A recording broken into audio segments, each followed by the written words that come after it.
And then let's talk about where is this all heading?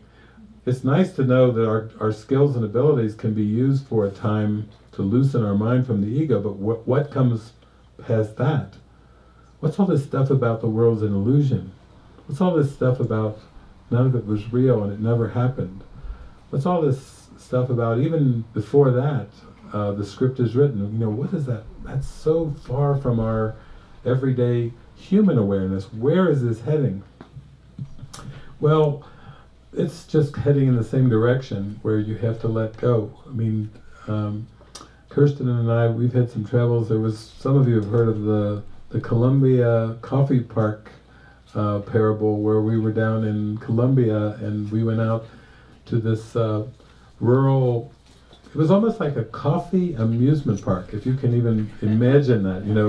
For us, we had the same reaction. It's like, what is this place? It's like a coffee amusement park, and they had little coffee stands with pictures of Juan Valdez, and we're just like, strange idea, coffee amusement park. But there was coffee all over the place, and beautiful trees and cute little things you could see. But we were out there, and on this one particular day when we went out there, Kirsten just dropped into a mystical experience. And she was very, very childlike, and we would go to the little coffee stands where they had different varieties of coffee, and she would look at the menu, but she looked over at me and she said, I can't read. Suddenly I can't read. She looked at, and she could not, and this wasn't in Spanish, but some of it was, but some of it, it was in English, but she couldn't read the English. And then she had difficulty walking. She had difficulty putting one foot in front of the other. Literally, as the day went on, I just had to just take her hand like I was holding the hand of a toddler, because she couldn't read. She went more into this place of not knowing what the world was and what it was for.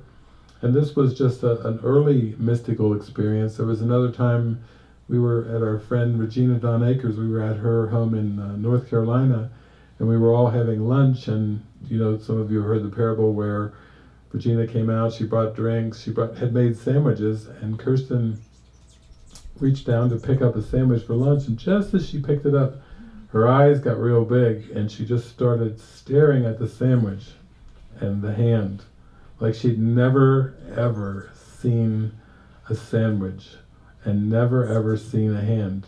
It just stopped, and it just was. And Regina and I were talking, we looked over, we saw Kirsten just staring at her hand and the sandwich.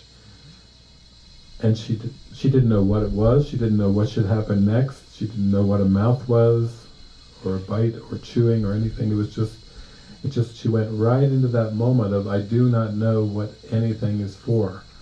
Of an actual experience behind those course lesson words.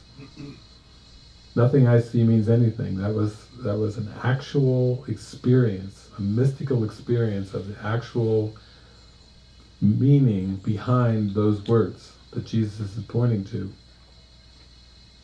And the world would say that's dysfunctional. If you freeze and you suddenly don't know what anything is, the world would say, ooh, you've gone into some kind of psychotic break. When actually this whole world is a psychotic break.